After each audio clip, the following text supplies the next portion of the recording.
देखो next heading अब हम पढ़ेंगे क्या, वेलोसिटी। हेडिंग लिखो वेलोसिटी। देखो स्पीड को हमने कंप्लीट पढ़ लिया है ना, तो अगर आपकी स्पीड समझ में आ गई ना तो वेलोसिटी फिर उसी का ही पार्ट है, समझ लो। मतलब स्पीड को ही वेलोसिटी कहते हैं। मैं अभी डिफरेंस बताऊंगा आपको क्या डिफरेंस है। हेडिंग लिखेंगे वेलोसिटी।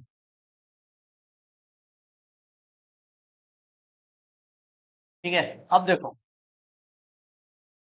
वेलोसिटी क्या है कि जब आप स्पीड में ही क्या ऐड कर देते हैं, क्या लिखा मैंने देखो, डायरेक्शन। स्पीड में जब डायरेक्शन आप ऐड कर दोगे ना तो वो क्या बन जाएगी फिर, वेलोसिटी। अब डायरेक्शन ऐड करने से होगा क्या, है ना। और डायरेक्शन ऐड कर क्यों रहे हैं हम, तो बताओ। जब कोई एक कार चल रही है 50 किलोमीटर पर आवर से, तो वो क्या किसी भी डायरेक्शन में 50 किलोमीटर आवर से चल रही है, सब डायरेक्शनों में चल रही है, या केवल एक ही डायरेक्शन में चल रही होगी, एक डायरेक्शन में चल रही होगी। तो स्पीड जो है वो इनकम्प्लीट नॉलेज है उस कार की, है ना। कंप्लीट नॉलेज क्या होगी कि 50 kilometre per hour in the direction of east, east में जा रही है 50 किलोमीटर, या 50 kilometre per hour in the direction of north, north में जा रही है। ये कंप्लीट इंफॉर्मेशन है, मतलब उसकी वैल्यू और उसकी डायरेक्शन। तो वेलोसिटी क्या करती है, वैल्यू तो बताएगी बताएगी, यानी स्पीड तो बताएगी, उसके साथ एक और एक्स्ट्रा चीज बताएगी, उसको क्या बोलते हैं हम, डायरेक्शन। यानी स्पीड के साथ अगर आप डायरेक्शन भी बता देते हो तो आपने क्या बता दिया, वेलोसिटी। जैसे अभी तक हम स्पीड कैलकुलेट कर रहे थे, केवल जब आंसर आ जाता था तो वहीं छोड़ देते answer, kilometre per hour, 50 kilometre या 40, जो भी आंसर आया। लेकिन अगर आपसे वेलोसिटी बोला गया है तो आप उतना तो करोगे ही, और उसके आगे उसकी फिर डायरेक्शन भी बताओगे। ये फर्क है स्पीड में और वेलोसिटी। ठीक है। अब अगर मैं फॉर्मूले की बात करूं तो फॉर्मूले में क्या फर्क है, तो स्पीड का फॉर्मूला क्या होता था, speed equal to distance upon में टाइम, ये होता था। डिस्टेंस में तो डायरेक्शन नहीं बतानी पड़ती, टाइम में भी डायरेक्शन नहीं बतानी पड़ती, इसलिए स्पीड में भी डायरेक्शन नहीं बतानी पड़ती।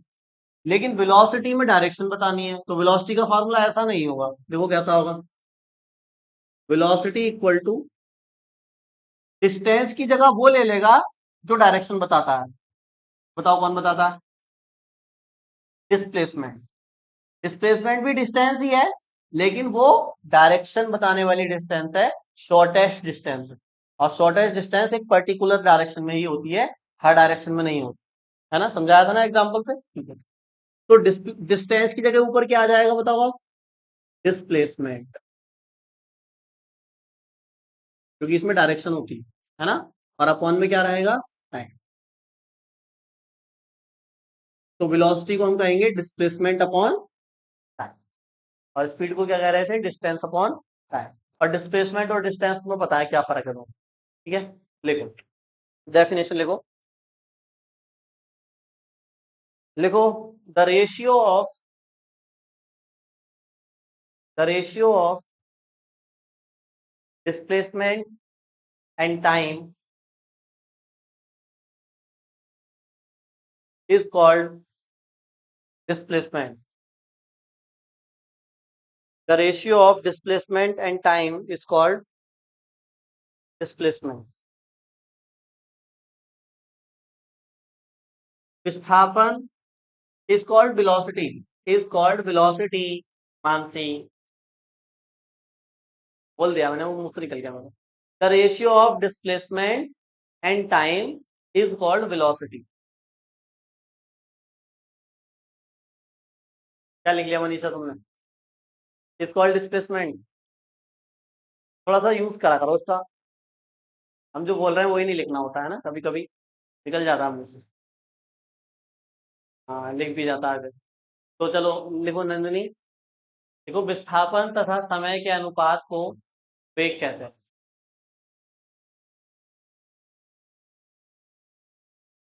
विस्थापन तथा समय के अनुपात को वेग कहते हैं।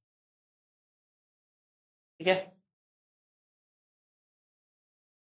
अब इसके भी टाइप्स होंगे, जैसे स्पीड के 4 टाइप्स थे, ऐसी वेलोसिटी के भी 4 टाइप्स होंगे। तो पहला टाइप बताओ क्या था स्पीड का, यूनिफॉर्म स्पीड, तो यहाँ क्या होगा, यूनिफॉर्म वेलोसिटी। देखो हेडिंग यूनिफॉर्म वेलोसिटी, एक समान वेग।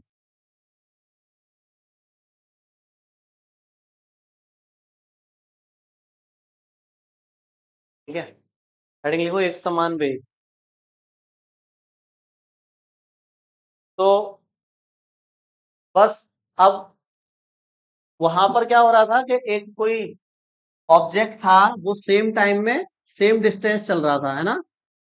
मतलब 5 सेकंड में अगर ये 10 मीटर चला, तो अगले 5 सेकंड में भी कितना चलेगा, अगले 5 सेकंड में भी कितना चलेगा, 10 मीटर।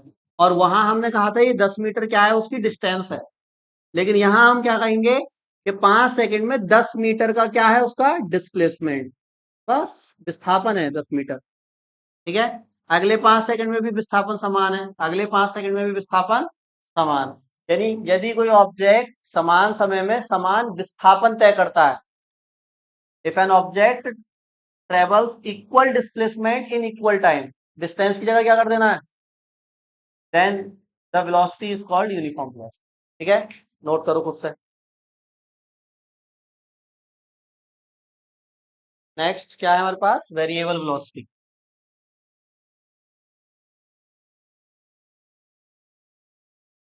वेरिएबल वेलोसिटी, ठीक है, परिवर्ती वेग, परिवर्ती वेग। मतलब इसमें क्या होगा, देखो सेम टाइम में अलग अलग डिस्प्लेसमेंट होगा, है ना।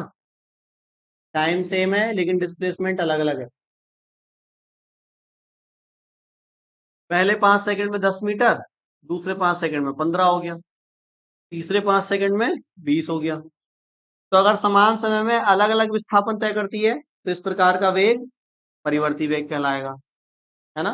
If an object travels different displacement in equal time, पर डिस्टेंस की जगह डिस्प्लेसमेंट करना है सेम, हिंदी में भी इंग्लिश में भी। ठीक है, नोट करो इसकी डेफिनेशन को, वेरिएबल की भी नोट कर लो।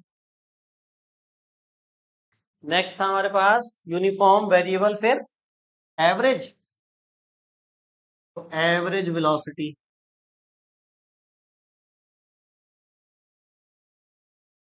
अब जैसे हम एवरेज स्पीड निकालते थे, सेम टेक्निक क्या रहेगी एवरेज वेलोसिटी की, कोई चेंज नहीं आएगा। ठीक है, अगर आपसे किसी क्वेश्चन में एवरेज वेलोसिटी पूछ लिया स्पीड की जगह, तो उसमें डरना नहीं है, जैसे स्पीड निकालते हो वैसे निकालना है बस, क्योंकि इसमें बस डायरेक्शन ही तो ऐड हो जाती है ना। अब देखो मैं क्या कह रहा हूँ, बिल्कुल सेम क्यों है तरीका।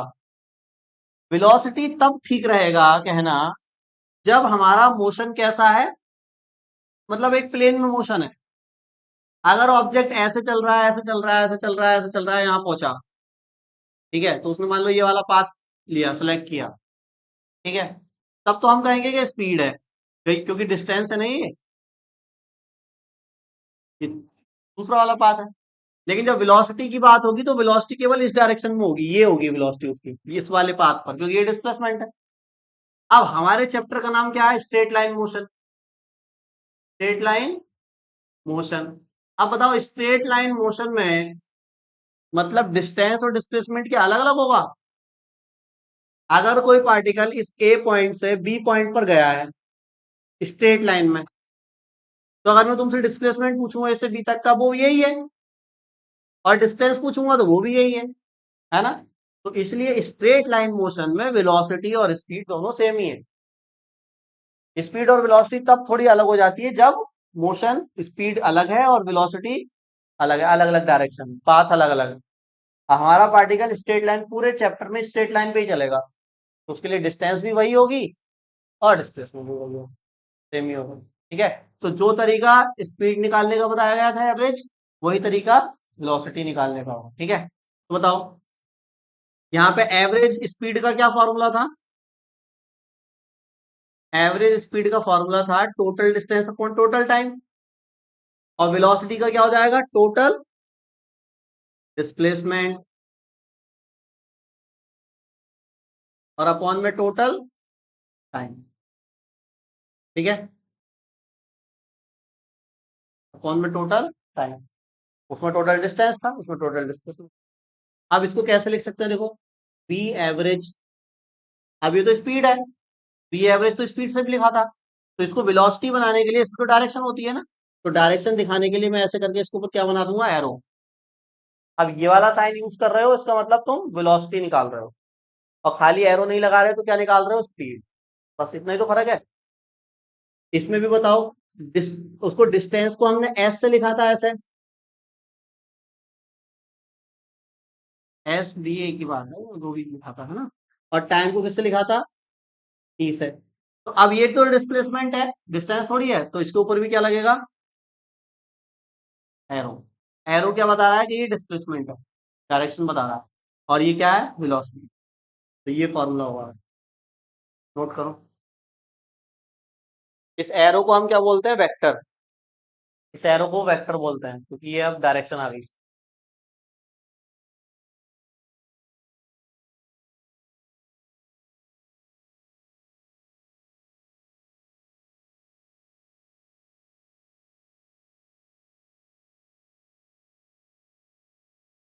ठीक है, देखो, तो लास्ट पॉइंट था हमारे पास इंस्टेंटेनियस स्पीड, तो अब क्या हो जाएगा उसकी जगह, इंस्टेंटेनियस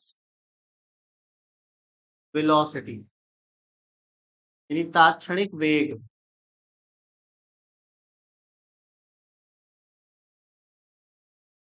अब तात्क्षणिक चाल कैसे निकालते हैं, डेल्टा टी को बहुत छोटा कर देते हैं, और जब डेल्टा टी को बहुत छोटा करते हैं तो ये डेल्टा क्या बन जाता है, डी, डिफरेंशियल, है ना। सेम वही करना है, बस वेक्टर लगाए रखना। तो वी एवरेज, ये तो स्पीड है, अब क्या बन गई, velocity, equal to delta S, displacement, upon में डेल्टा टी, टाइम। इंस्टेंटेनियस निकाल रहे हो तो डेल्टा टी कितना हो जाएगा, बहुत छोटा, टाइम में कोई चेंज नहीं है ना, फिक्स टाइम ले लिया 4 सेकंड पे। अब 4 सेकंड में चेंज कहाँ आया, कुछ भी नहीं आया, है ना।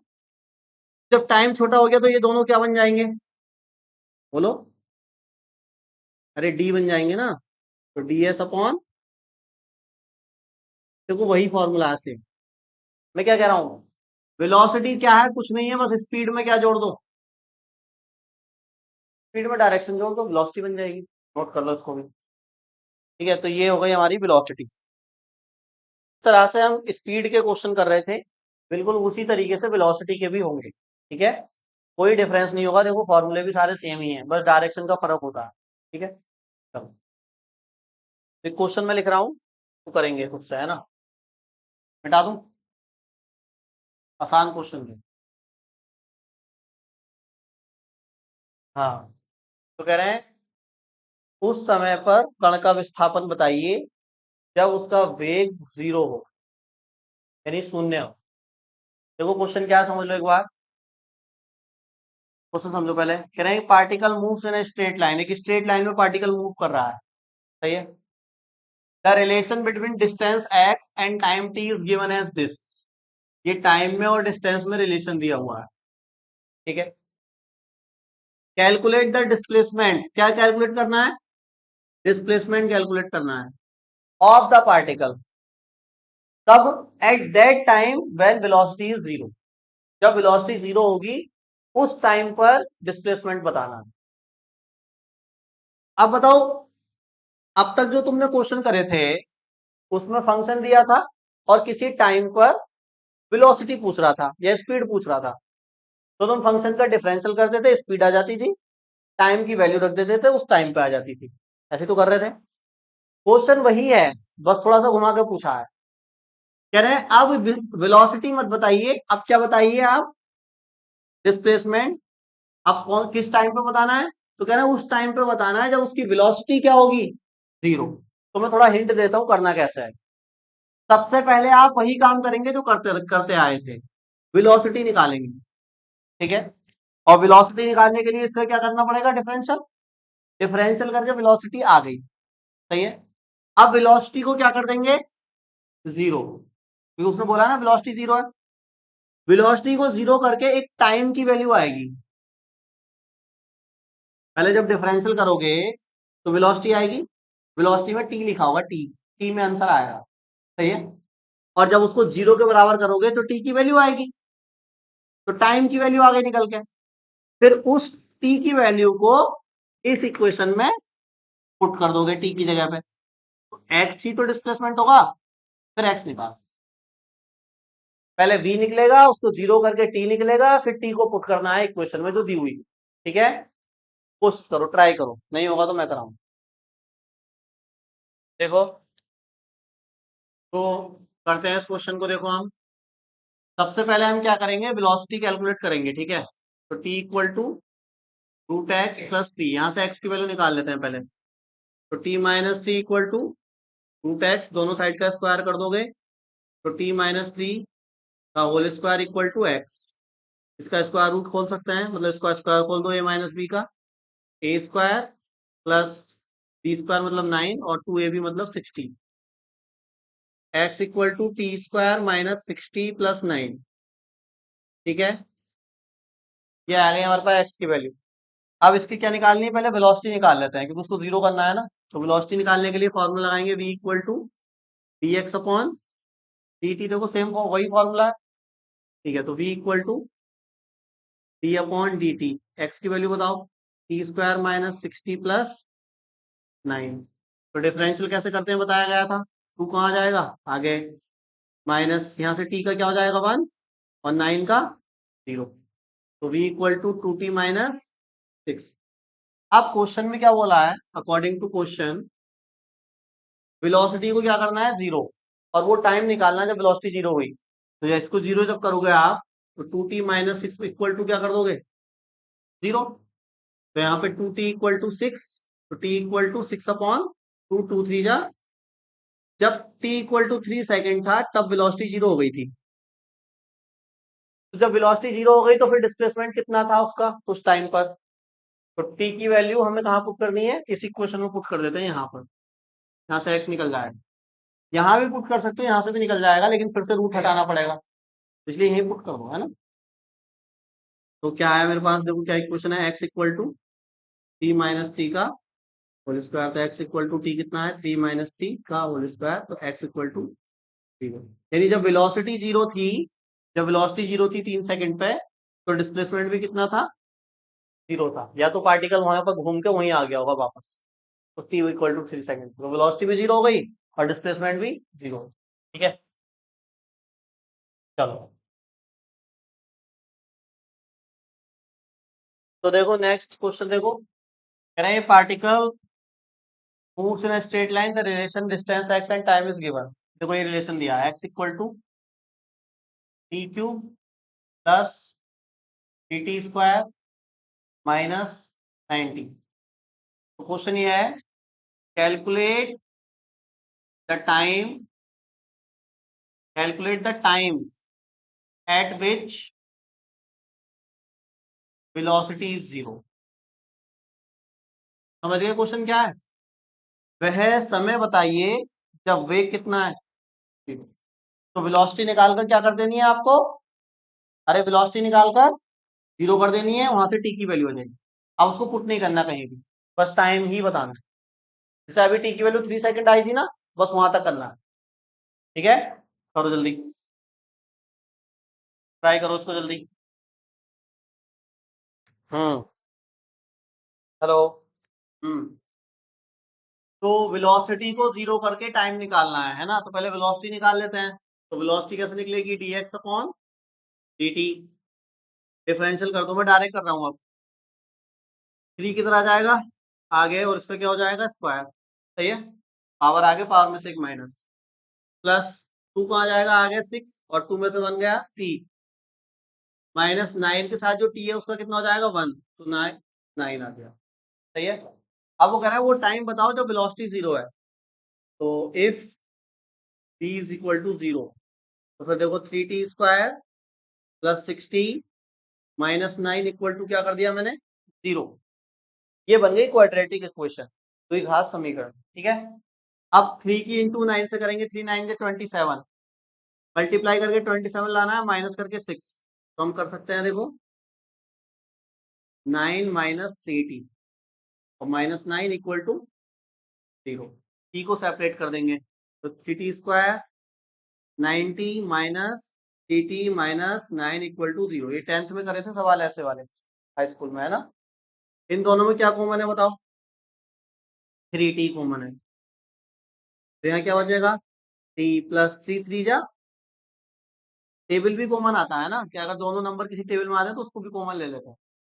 यहाँ पे देखो 3 के टेबल में मानसी 9 भी आता है और 3 भी आता है, तो टेबल भी कॉमन आ जाता है ना। तो यहाँ क्या बचेगा? t, और यहाँ माइनस माइनस प्लस 3, 3 जा, ये देखो ब्रैकेट सेम हो गए, तो सेम ब्रैकेट है उसको एक बार लिखो, और जो बाहर बाहर है उसको लिख लो, मतलब कॉमन ले लिया ब्रैकेट, कहने का मतलब T T minus 3 equal to 0। अब क्वाड्रेटिक इक्वेशन हमेशा दो आंसर देती है ना, तो देखो दोनों को 0 के इक्वल करो, दो आंसर आएंगे। पहले t प्लस 3 इक्वल टू 0, तो t इक्वल टू कितना आया? माइनस का 3 सेकेंड, है ना। अब इसको 0 के इक्वल करो, T T minus 3 equal to 0, तो 3t इक्वल टू 3, तो 3/3 कितना आया? 1 सेकेंड।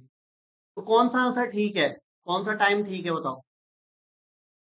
क्या टाइम कभी भी निगेटिव हो सकता है क्या? देखो, क्या टाइम कभी भी निगेटिव हो सकता है? निगेटिव टाइम तो एग्जिस्ट ही नहीं करता, है ना। तो टाइम निगेटिव नहीं होगा, तो क्योंकि ये इट इज नॉट पॉसिबल,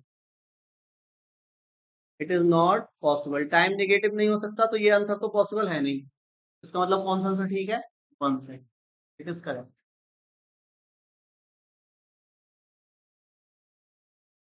ठीक है, तो एक आंसर करेक्ट आ गया क्योंकि एक दूसरा निगेटिव, बस इसको नोट करना। अब हम नेक्स्ट लेक्चर में अब देखेंगे एक्सीलरेशन, ठीक है।